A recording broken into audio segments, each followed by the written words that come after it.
నమస్తే అండి. నేను మీ సౌజన్య వీగన్ వంటలకి స్వాగతం. ఈరోజు వీడియోలో కొత్తిమీర రైస్‌ని చాలా సింపుల్‌గా కుక్కర్‌లో ఎలా చేయాలో చూసేద్దాం. ఇది ఒక్కొక్కరు ఒక్కో విధంగా చేస్తారు. ఈరోజు నా స్టైల్ కొత్తిమీర రైస్ లేదా కొత్తిమీర పలావ్ రెసిపీని చూపించబోతున్నాను. ఖచ్చితంగా ఇది మీకు నచ్చుతుంది.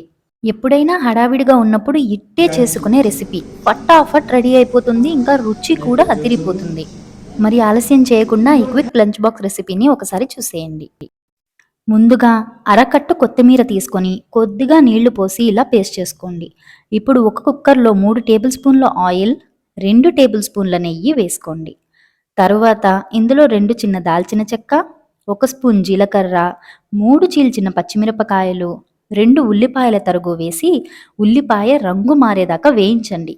ఇది ఇలా కొద్దిగా రంగు మారాక ఇందులో కొద్దిగా జీడిపప్పు, 1 టీ స్పూన్ అల్లం వెల్లుల్లి పేస్ట్ కూడా వేసి అది పచ్చి వాసన పోయే వరకు వేయించండి. తరువాత ఇందులో మనం ప్రిపేర్ చేసి పెట్టుకున్న కొత్తిమీర పేస్ట్‌ని వేసి అది నీరు పోయి ఆయిల్ పైకి తేలే వరకు వేయించుకోవాలి. ఇప్పుడు ఇందులో రుచికి సరిపడా ఉప్పు వేసి కలిపి ఒక 20 నిమిషాల పాటు నానబెట్టిన బాస్మతి రైస్‌ని వేయండి. మీరు మామూలు రైస్‌తో కూడా చేసుకోవచ్చు. చాలా చాలా బాగుంటుంది. ఇప్పుడు ఇదంతా బాగా కలిపి గ్లాసుకి గ్లాసున్నర నీళ్లు పొయ్యండి. నేను ఇక్కడ 2 గ్లాసులు బియ్యం తీసుకున్నాను. అంటే సుమారు 350 గ్రాములు. నేను కొద్దిగా నీళ్లు తగ్గించి పోస్తున్నాను. మీరు వాడే బియ్యాన్ని బట్టి వాటర్ క్వాంటిటీని కొద్దిగా అడ్జస్ట్ చేసుకోండి. ఇప్పుడు దీన్ని మరొక్కసారి కలిపి టేస్ట్ చూసి ఉప్పు కావాలంటే యాడ్ చేసుకోండి.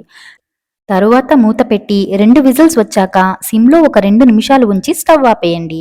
అంతే, ఎంతో రుచికరమైన కొత్తిమీర రైస్ రెడీ. చాలా చాలా ఈజీ కదా! చూడండి ఎంత పర్ఫెక్ట్‌గా, అసలు మాయిస్ట్ అనేదే లేకుండా పొడి పొడిగా ఎంత బాగా వచ్చిందో.